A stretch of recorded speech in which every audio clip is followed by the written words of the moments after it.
quel coach va vouloir venir, ça revient chez Giroud à 13 aussi, mais ça, arrêtez avec ça. L'attractivité de l'OM est énorme et c'est une lumière exceptionnelle. Et il y a des dizaines de coachs même qui démissionneraient pour revenir à l'OM. Je sais pas qui vous matrix la tête en tant que supporter de l'OM pour arriver à penser ça de l'OM. Enfin, mais vous vous rendez pas compte hein, comment ça a un écho qui est 1000 fois supérieur sauf il y a le PSG et l'OM, c'est tout. Donc ça n'a pas de sens en fait de penser ça Oui. et de faire croire ça.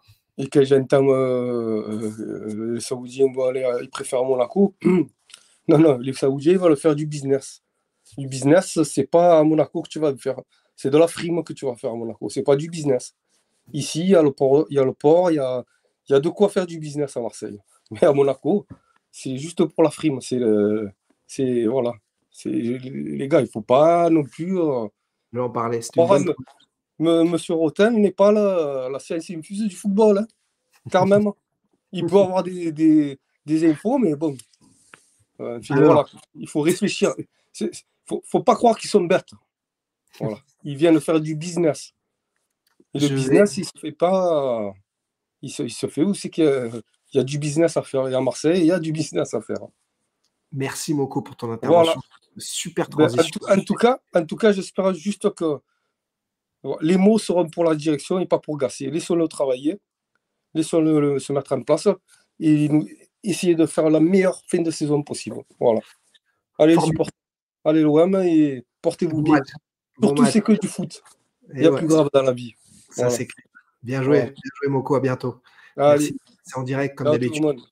100% interaction, chacun monte quand il a envie dans le Dash Foot, vous connaissez. Il m'a fait une formidable passe décisive, une transition pour parler du sujet Monaco-Arabie Saoudite, de Roten qui s'enflamme pour parler à l'AS Monaco. Monaco qui n'a pas d'impôt, ça on le sait en effet. Beaucoup de messages sur lesquels je vais devoir revenir ou sur lesquels je vais devoir parler.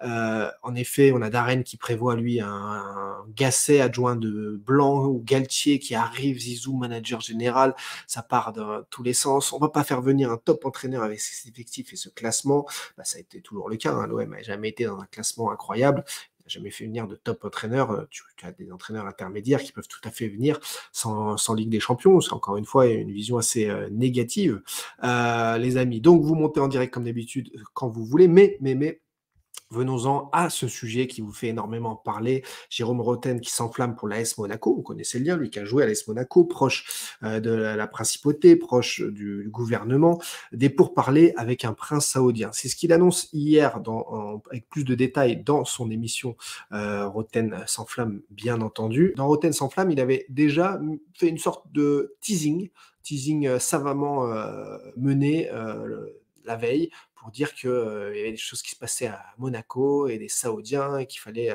revenir là-dessus pour ensuite, le lendemain, nous dire qu'il y a du lourd qui va arriver, de sources sûres du côté de la famille princière et du club.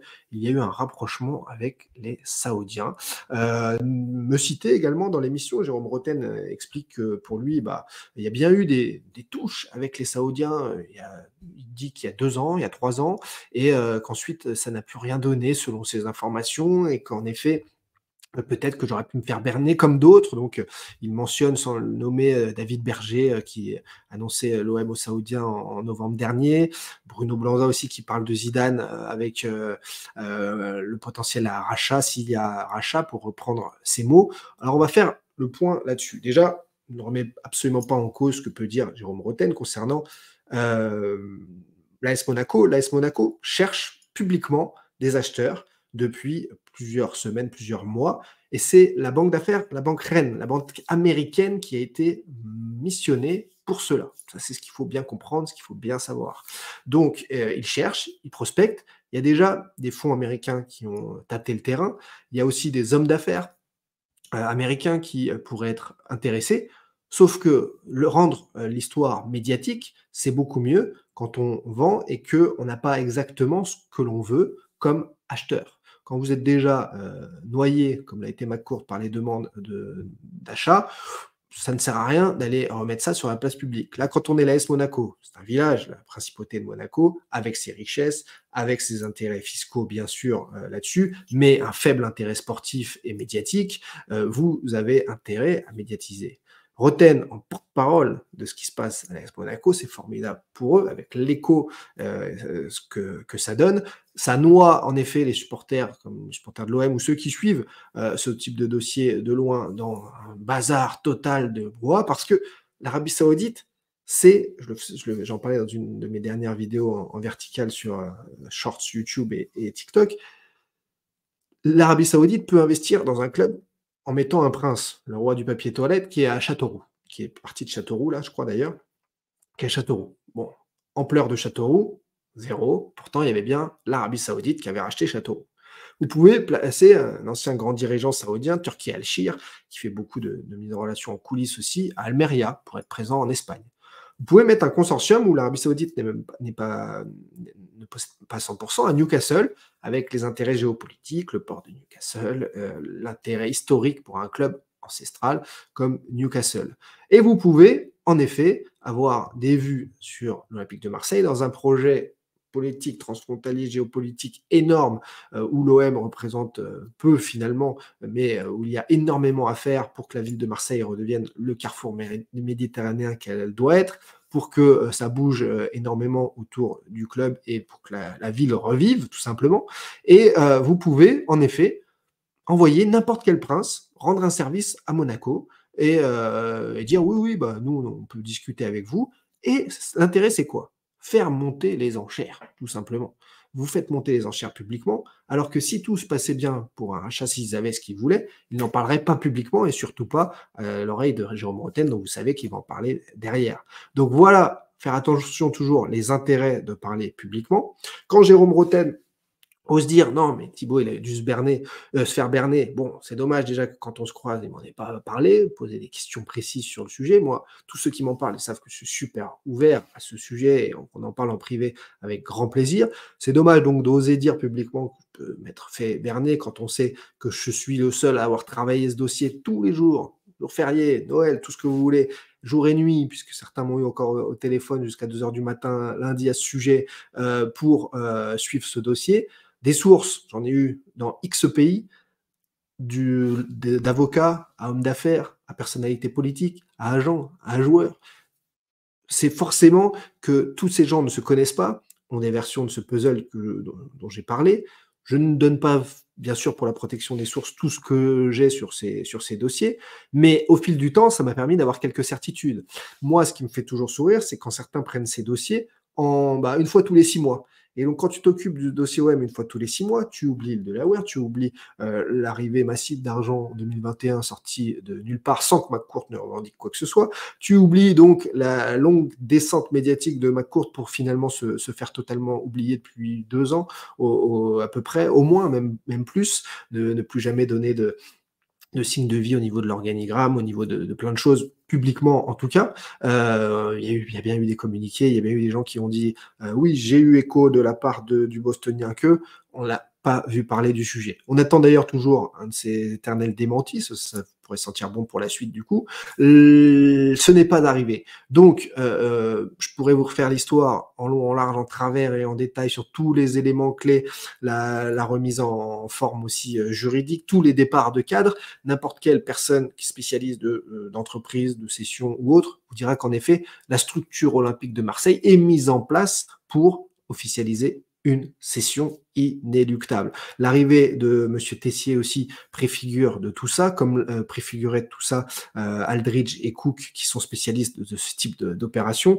Tessier, lui aussi, partout où il est passé, c'était pour ensuite voir l'arrivée de nouveaux propriétaires. Ça fait partie de son travail, de ses capacités et de son expérience. Donc, vous pouvez, en effet, ne plus rien croire tellement il y a d'infos dans tous les sens. Vous pouvez partir, en effet, dans tous les sens, vous noyer parce que vous allez vous informer sur X, Twitter, et que vous êtes perdu. C'est depuis des mois et des mois ma volonté de vous dire faites attention avec ça. J'ai pas eu le temps avec tout ce qui s'est passé cette semaine, ni de trop avancer le livre, ni de vous faire cette fameuse vidéo du comment s'informer à l'ère des réseaux, etc. Parce que vous devez faire super attention. Les sources, la façon de faire, quel intérêt, pourquoi sortir ce type d'infos à tel moment. Voilà. Là, j'ai essayé d'être clair, de revenir sur le pourquoi du comment de l'AS Monaco. L'AS Monaco, on en parle aujourd'hui parce qu'il y a un intérêt du côté de Monaco de faire monter des enchères, de faire bouger rapidement des investisseurs. On rappelle, et je ne l'ai pas rappelé à Monaco, le Prince garde plus de 33, 34, voire 35% du club. Ça, il faut que ça s'accorde aussi avec un repreneur, c'est pas facile. Il faut s'entendre 100% avec la principauté qui garde l'œil complet sur le club et même sur la direction. Il faut passer après la Russie aussi, qui avait la main mise sur le club, qui a fait du projet, on va dire, trading avec réussite, avec de l'argent réalisé. Quel serait l'intérêt pour l'Arabie Saoudite de venir à Monaco? Pourquoi cette sortie médiatique et quels intérêts? Ça, c'est une vraie question. L'Arabie Saoudite a-t-elle besoin d'avantages fiscaux, de venir à Monaco pour des avantages fiscaux? L'Arabie Saoudite, c'est pas vraiment le sujet. Ils sont pas en train de demander ça. Ils sont pas en train de négocier ce genre de choses à droite, à gauche. L'Arabie Saoudite fait des affaires. Apple, Disney, Amazon, ils sont de partout, DAZN, etc., etc. Ce sont des grands hommes d'affaires. De là à se dire, oh, on va aller foncer du côté de Monaco pour des avantages fiscaux, c'est voilà, c'est tiré par les cheveux ce genre de choses. L'Arabie Saoudite veut briller, veut faire du soft power, veut asseoir sa domination jusqu'à la Coupe du Monde au moins 2034 et pour les années suivantes, montrer que le pays a été révolutionné en 10 ans avec Mohamed Ben Salman, comme d'autres pays ont changé en 100, 150 ans, que les choses vont à vitesse grand V. Donc l'AS Monaco, prendre l'AS Monaco pour avoir un retentissement international, pour montrer que l'Arabie Saoudite, ce qu'elle a dans le ventre, c'est en écho médiatique, c'est zéro. L'Arabie Saoudite ne bénéficiera d'aucun engouement populaire. Il y aurait des moqueries entre les stades un peu vides du championnat saoudien et celui du stade Louis II. Je ne dis pas qu'il n'a pas de bonnes infos et qu'il n'y a pas de pourparlers avec un prince. Mais qui est-il vraiment? Il n'a pas pu nous le dire pour préserver certainement les affaires et le secret des affaires, est-ce que je peux comprendre. Mais concernant l'Olympique de Marseille, arrêtez de comparer un sujet avec un autre quand ça n'a aucun rapport. À l'Olympique de Marseille, on a toujours parlé de consortium, qu'on a vu se mettre en place à tous les autres niveaux que sportifs entre la France, CMA-CGM, l'Inde et l'Arabie Saoudite, et encore aujourd'hui avec ce que je vous ai montré. On a à l'Olympique de Marseille un consortium qui donc n'a rien à voir avec un prince qui viendrait investir à droite à gauche. Ils peuvent faire ce qu'ils veulent. Ils ont aussi des intérêts en Italie, on le sait, mais ça n'a rien à voir. Et en plus, avec le fair play financier et les Coupes d'Europe, vous ne mettez pas les mêmes entités dans chaque club. Monaco et Marseille pourraient-ils être repris tous les deux par des propriétaires saoudiens? Ça paraît peu envisageable. On verra quel actionnariat est principal mis en place du côté de l'OM dans ce consortium. Au niveau des pourcentages, ça, je n'ai pas les réponses. Je n'ai pas les réponses à tout ce dossier et je préfère d'ailleurs me garder quelques surprises pour la fin, et tant mieux. Pour autant, est-ce que je suis totalement serein sur ce qui va arriver à l'OM? C'est inéluctable, c'est obligatoire. Est-ce que tout ce qui a été fait a été mis en place pour une session officielle du club? C'est ce qui, fatalement, malheureusement pour ceux qui n'y croient pas, est la réalité. Est-ce que il y a des doutes? Le doute est permanent quand vous faites une enquête sur toutes vos sources, sur tout le puzzle. Vous le remettez en place quasiment tous les jours. C'est un travail de longue haleine, de tous les jours, qui méritait justement de mettre des détails, d'où l'écriture d'un livre. Ensuite, bien sûr que certains se noient avec des réseaux sociaux, des trolls, des gens qui gèrent plusieurs comptes, même des journalistes qui ont des faux comptes sur Twitter, qui ont un temps fou à passer là-dessus pour un écho minimum, des comptes à 30 abonnés, qui ont l'impression d'avoir une existence. On s'en fout de ça, c'est du folklore, c'est pas la vraie vie. C'est d'ailleurs triste pour ces gens qui ont le temps de gérer ces faux comptes, de ne pas avoir de vie réelle, de vie de famille, pour avoir le temps de faire ça. Maintenant, c'est comme ça. On va pas se mettre à leur place. Nous, on rentre pas dans ces trucs de cours de récréation. On rentre dans du sérieux, on parle sérieusement, on parle avec du travail derrière. Et donc, cette sortie médiatique de Jérôme Bretagne est intéressante. Lui, il nous dit que non, il n'y aurait plus rien. Mais attention, ça peut bouger à l'Olympique de Marseille, mais il n'y aurait plus rien avec les Saoudiens. OK. Donc, si ça bouge en fin de saison pour un consortium de rachat de l'Olympique de Marseille, on va nous dire que ça a bougé en mars pour des négos en avril et que tout s'est mis en place en mai pour officialiser en juin. C'est ça? Donc, 4 mois juste pour mettre en place un rachat, ça n'existe pas, en fait. Surtout pour des deals avec des ampleurs régionales comme ça, pour un club comme l'OM, ça n'est pas possible. Les audits, les comptes, etc. Ça n'existe pas. Voilà. Alors, pour l'AS Monaco, on est sur un village, on est sur un deal avec Donc la principauté avec un gouvernement, avec le prince, on est sur complètement autre chose. Les négociations concernant une ampleur médiatique, concernant l'impact des supporters, voilà, vous connaissez. Donc voilà, j'espère avoir été très très clair sur tout ça. Je ne cherche pas à convaincre, rassurer ou quoi que ce soit. J'ai des certitudes sur le degré de mes informations sur ces dossiers-là. Il n'y a pas de rétro-pédalage, il n'y a pas de retour en arrière, au contraire. C'est très intéressant les informations que sort Jérôme Roten. Pour autant, non, pour l'instant, il y a surtout, à mon avis, l'intérêt de faire monter les enchères à Monaco, des intérêts de parler de l'AS Monaco aussi, qui intéresse, c'est médiatique, hein, ce dont je parle au niveau des audiences, pas énormément de monde. Donc, il faut faire parler de ce rachat pour que ça se tire la bourre. On a vu que Manchester United, ça a mis 5-7 ans, non pas pour vendre le club, mais pour vendre 25% à Radcliffe. Énorme.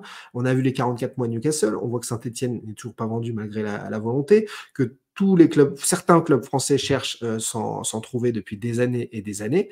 Voilà, il y a des clubs avec qui ça avance beaucoup plus, mais à qui il y a eu des aléas extérieurs géopolitiques et économiques, avec un Franck McCourt qui n'est pas facile non plus. Et finalement, heureusement, tout se profile pour Marseille, tant mieux, malgré le bazar actuel. Je prends vos questions, vos messages, bien entendu. Il est 14h09 avec le plus grand des plaisirs. Fab qui nous dit remet Roten à sa place, c'est anti-marseillais, nous les brise. Il n'y a pas du tout de volonté de les amis d'être anti-Jérôme, que je connais un tout petit peu, qu'il n'y a pas d'anti-marseillais ici, d'anti-Monaco, que ce soit, il y a une analyse faite sur un travail concernant les coulisses de session d'entreprise, et c'est tout. Voilà, avec toute humilité, voilà. Roten qui a confondu Cannes et Monaco, non, je pense pas. Il est très très bien avec justement la principauté. Il a joué là-bas et c'est ce qui lui permet de sortir ce type d'infos. Mais pourquoi on lui a confié ce type d'infos pour les sortir et avoir un gros impact médiatique? C'était la première question à se poser quand vous voyez ça. Je ferai vraiment absolument une vidéo prochainement, là, cette semaine du coup, l'actu a fait que, sur la situation de l'Olympique sur la situation de l'Olympique de Marseille avec les réseaux sociaux et la désinformation et comment s'y retrouver quand quelque chose tombe. D'où ça vient? Jérôme Roten, c'est un consultant, ancien sportif, c'est pas un journaliste, très très proche de l'AS Monaco. Alors, quel intérêt à dire ceci, cela, comment ça s'est fait? Quand il explique que moi j'ai pu me faire berner, est-ce qu'il a bien étudié le sujet avant de juger que j'ai pu me faire berner? Est-ce qu'il est venu en contact avec moi me poser des questions sur comment t'aurais pu te faire berner à ton avis? C'est un truc auquel j'avais déjà répondu X fois en plus, ça. Donc les réponses existent. Mais non, il n'a pas eu le temps de se pencher sur la question. On avance.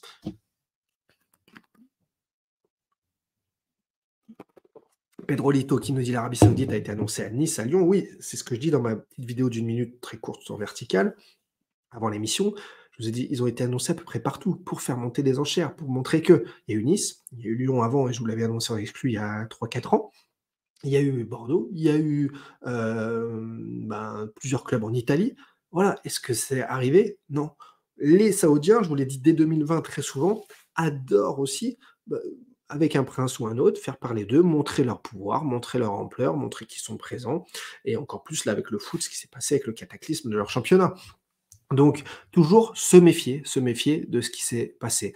Est-ce qu'il a envie de retourner à Monaco, lui? Peut-être que Jérôme Roten aura envie, dans un nouveau projet, après son travail médiatique à RMC, de travailler pour le club. Oui, ça peut être une possibilité, ça peut être très intéressant, avec grand plaisir. Patoche qui dit: tu devrais inviter Roten, Sergueï, Berger et Ménès, ça ferait un bon bordel. On n'est pas là pour foutre le bordel, on est là pour travailler et on est là pour apporter des informations, pour débattre. Si ces personnes veulent monter comme l'ont fait Moko, Mathieu, James et les autres supporters qui voulaient monter en direct, il n'y a aucun souci. Et la dédicace de la Provence, tu l'as pris pour toi. De quoi tu parles? Si, tu parles, alors on va remontrer ça pour que tout le monde comprenne. Alors d'ailleurs, ça c'est les dernières infos sur la route de la soie qui sont tombées encore hier. Et moi, je vous en parle depuis 2 ans et demi, mais on voit que c'est de plus en plus concret. Alors, la Provence, OM, c'est quoi? Ah oui, c'est le sujet. Je vois à quoi tu fais référence. Crise à l'OM, en somme, une institution pourtant légendaire à la dérive. On allait oublier, au milieu de tout cela, il découvrira aussi une frange d'illuminés croyant que l'Arabie Saoudite a racheté le club en 2021 et le gère depuis en sous-marin.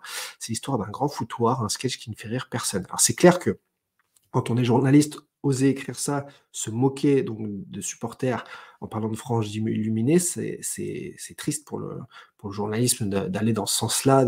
Mais bon, ça doit être un édito. Je n'ai pas lu l'article en entier, donc je ne me permettrai pas de juger. Mais c'est assez dramatique. Alors en plus, faire un résumé de la situation de cession qui a été confirmée par X Media, les intérêts saoudiens, la signature confirmée par Canal du deal de fusion-acquisition en février 2021, on nous dit, donc là c'est de la vraie désinformation, on nous dit certains illuminés croyant que l'Arabie Saoudite a racheté le club en 2021 et le gère depuis en sous-marin. Et si ça existait de racheter un club de foot et le gérer en sous-marin comme ça, de façon aussi limpide et de façon aussi simple, on l'aurait déjà dit, on a déjà parlé, etc. Et vu le bazar qu'il y a à l'OM, ça ne se passe pas comme ça. Des gens qui peuvent être extérieurs à une entité et financer des travaux, d'autres choses. Pourquoi pas, sur la gestion d'un club de foot, ça n'a jamais été ce type de question. Une fusion-acquisition, ce n'est pas ça non plus. On ne parle pas de sous-marin sans explication, sans détail. C'est un petit peu ce qui est dommage dans cette phrase de la Provence, qui fait un gloubi-boulga raccourci d'un raccourci d'un raccourci pour en faire une phrase un peu choc, un peu forte. L'histoire d'un grand foutoir, ça c'est clair, avec beaucoup de désinformations, notamment de certains médias qui ont foutu la merde. Quand certains médias reprochent aux supporters de foutre le bazar via les réseaux sociaux, ça m'a fait rire que la Provence reprenne les informations de Bono qui disait que Chancel Mbemba avait dit à ses coéquipiers de mettre des coups à son coéquipier de l'OM, Unai, à la CAN. Ça, c'est foutre le bazar. C'est de relayer ce type de rumeurs. C'est ça qui est assez curieux. Mais bon, ça, c'est chacun après se regarde dans la glace. Mais non, je ne le prends absolument pas pour moi parce que c'est pas du tout ce que j'explique depuis 2020-2021. Et donc, à partir de là, je peux pas me sentir visé. Qu'est-ce qu'on a d'autre comme message? Quand l'OM joue à Monaco, on est chez nous. Pourquoi McCourt n'a jamais officiellement annoncé une vente de club? Monaco le fait officiellement. Parce que Monaco a besoin de parler de ça pour faire monter des enchères, réunir d'autres investisseurs potentiels avant la deadline. C'est la banque Rennes qui est missionnée, banque d'affaires américaine, pour gérer ce dossier. Donc elle a besoin de réunir les investisseurs et de comparer les offres pour aller prendre la meilleure. McCourt n'a jamais eu besoin de ça, déjà parce que c'est Franck McCourt, ensuite parce qu'il a eu déjà de très très grosses offres pour l'Olympique de Marseille, ensuite parce que très vite il y a eu des très gros acheteurs avec qui faire des affaires qui lui ont proposé ce qu'il fallait, et que par la suite, les problèmes aléas géopolitiques, d'affaires politiques, locales, nationales autour de ça ne sont plus du fait de McCourt. Et d'ailleurs, depuis qu'il y a tous ces aléas, McCourt est aux abonnés absents à l'OM. Il faut se rappeler qu'il était là pour Payet, il était là pour dire qu'il avait 200 millions d'euros, il était là qu'il allait investir 200 millions d'euros, il était là pour dire qu'il allait avoir des titres de Champions Project, qu'il allait transmettre le club à ses enfants, petits-enfants, et depuis ce moment-là, plus rien. Il n'est jamais venu, comme certains l'ont annoncé, pour l'organigramme. On nous dit qu'il ne veut plus remettre d'argent. Il n'y a jamais eu autant de transferts depuis 2021, 250 millions d'achats de joueurs. OK, mais normalement, un Sanchez qui arrive, McCourt est là pour se gargariser. Quand vous avez CMA-CGM qui arrive, qui devient partenaire principal de l'Olympique de Marseille, on voit le budget qui augmente à ce moment-là au niveau du club, McCourt ne vient même pas à ce moment-là pour saluer Rodolphe Saadé, qui est pourtant au-dessus de lui en termes de business et en termes de moyens. Donc, il y a le grand milliardaire qui vient juste filer un petit coup de main au petit milliardaire. Quelque chose qui ne va pas dans l'histoire aussi. Et pourquoi l'absence, à ce moment-là, de McCourt, qui aurait dû, au contraire, être fier que son club soit sponsorisé et un partenaire principal aussi puissant que Rodolphe Saadé. C'est des choses très, très curieuses qui peuvent vous faire comprendre quand vous n'êtes pas dans le système des affaires, le milieu des affaires. Les parts de Margarita, comment ça se passe? Les parts de Margarita de son fils ont été vendues il y a... c'était en 2021, quelque chose comme ça, je ne sais plus exactement, lorsqu'il est parti en Angleterre. Le géniteur, je ne passe absolument pas mon temps à me contredire, je sais ce que je dis, je sais ce que j'écris, je suis le dossier tous les jours. En revanche, si tu suivais plus souvent ce que je dis, je pense que tu pourrais avoir les idées un peu plus claires, ou n'hésite pas à monter en direct en visio. Newcastle, ça parlait publiquement. chaque vente de club est totalement différente. Newcastle, ça parlait publiquement parce que ça a été lancé au moment où à 80% le deal était fait à l'été 2020 avant d'être repoussé d'un an et demi, quelque chose comme ça. Donc oui, ça en parlait publiquement parce qu'il y avait besoin de mettre sur la place publique les choses, parce que l'Angleterre voulait vérifier tout ce qu'il y avait à vérifier concernant l'arrivée en Première Ligue de l'Arabie Saoudite, que c'est devenu un débat public et que politiquement, ils avaient l'intérêt de mettre ça sur la place publique parce que certains politiques étaient contre l'arrivée de Newcastle, d'autres pour. Donc il y a eu une lutte d'image qui a repoussé d'ailleurs le deal jusqu'au bout. Et en France, c'est un autre cas. On essaie de faire passer ça par une acceptabilité différente. Le tapis rouge a été offert, déroulé à MBS et au PIF en juin dernier en France, souvenez-vous, pour une grande visite en France du Fonds souverain et du prince héritier. C'est différent. En France, on essaie de travailler l'acceptabilité quand on a vu le couac de Newcastle concernant ses investissements étrangers en venant du Moyen-Orient. Qu'est-ce qu'on a d'autre? En fait, on est de plus en plus tendu car c'est long. Et les supporters sont de plus en plus tendus sur ces sujets-là parce que c'est long et parce qu'il y a des mauvais résultats sportifs. Quand les résultats sportifs étaient un peu meilleurs, l'attente était beaucoup plus tranquille. Là, c'est une impatience qui est folle. On verra les groupes de supporters comment ils arrivent à gérer ça d'ailleurs. Et en effet, il y a une attente qui devient difficile pour beaucoup. Ce qui est certain, c'est que maintenant, tous les soirs, ça parle de vente OM dans les médias mainstream et SCF, Famicom a raison. Avant, c'était un sujet tabou qui n'existait pas, où les Saoudiens n'ont aucun intérêt envers l'OM. Désormais, encore Roten l'a dit publiquement, oui, il y a 2 ans, il y a bien eu des intérêts de l'Arabie Saoudite pour l'OM. Là, il vous dit ça comme si c'était normal. Il y a 2 ans, quand j'en parlais de ça, à RMC, on me disait, il n'y a rien. Il n'en parlait même pas, et en off, il disait, non, il n'y a rien. Ah bon, voilà, Roten confirme ce que je disais il y a 2 et 3 ans. C'est quand même assez marrant. Ça vous montre que la vérité prend l'escalier, ni l'ascenseur, ni l'escalator, ni la fusée, ça c'est clair, mais ça vous montre ces choses-là. Je remonte encore vos commentaires, bien sûr. Tu penses que Tessier partira en même temps que Longoria? J'en ai aucune idée. C'est des questions sur lesquelles c'est impossible de répondre. Vraiment, c'est des choix d'hommes, des choix de vie. Tessier est là tout à fait, en effet, pour la transition, et c'est son job. Longoria est rincé, éreinté, comme beaucoup de médias maintenant mainstream le disent. En dehors de ça, va-t-il attendre l'officialisation pour quitter? Va-t-il partir avant, tellement les résultats sportifs seront catastrophiques et que après avoir changé de coach, le fusible d'après, c'est aussi le président? Je n'en sais rien. Bazar à tous les étages, mais il y a une logique à te dire que oui, Longoria pourrait partir avec une officialisation et Tessier aussi dans la foulée, puisqu'il assure une complète transition. Miami Boat, j'espère que tu as raison Thibaut, j'espère que tout n'est pas une communication manipulatrice. À quel est mon intérêt? J'ai une vie, j'ai un certain équilibre, je fais du sport, je fais des émissions. Quel intérêt est-ce que j'ai à manipuler qui que ce soit? Et comment pourrais-je être manipulé avec autant d'informations sur 4 ans, autant de révélations, autant de contacts dans beaucoup de pays et surtout pas dans les sphères sportives à ce sujet-là? Quel est l'intérêt de manipuler? Pour faire 40 000 personnes sur Twitch et gagner 250 € avec Twitch par mois? C'est pas comme ça que je vis. Par contre, faire des contenus en direct, faire de l'interaction, informé, transparent, honnête, vous faire monter en direct parce que c'est ouvert à tous, qui que vous soyez, connu, pas connu, supporter comme ça a été aujourd'hui, ben oui, c'est ce que j'aime. Maintenant, me dire, ah, tu surfes, tu buzzes. Si j'avais voulu buzzer, tu sais, 4 années d'antenne quasi tous les jours à l'antenne sur C8, tu m'aurais vu déguisé ou autre. Bon, voilà, j'aime ça, rigoler à la télé, etc. Mais là, c'est un sujet un petit peu plus sérieux qui mérite du coup un livre et qui doit aboutir, en effet. Il y a un côté inéluctable. Je n'ai pas de date, je n'ai pas de certitude parce que on n'est jamais à 100% dans les affaires. Les affaires sont les affaires. C'est un grand homme d'affaires, d'ailleurs, qui le dit. Et j'essaie d'être disponible. Trouve un journaliste qui vous répond aussi souvent, qui est disponible, qui vous fait monter en direct, qui ouvre le débat, qui veut. Non-stop, quand on me dit ah ouais, mais non, tu m'as pas invité. Mais tout le monde est invité. Je ne peux pas faire des invitations personnelles tous les jours à tout le monde. Vous voyez, c'est un lien. Chacun monte quand il a envie de parler avec moi. La vérité d'aujourd'hui n'est pas celle de demain. Il y a quelque chose qui manipule les journalistes. Ça, pareil.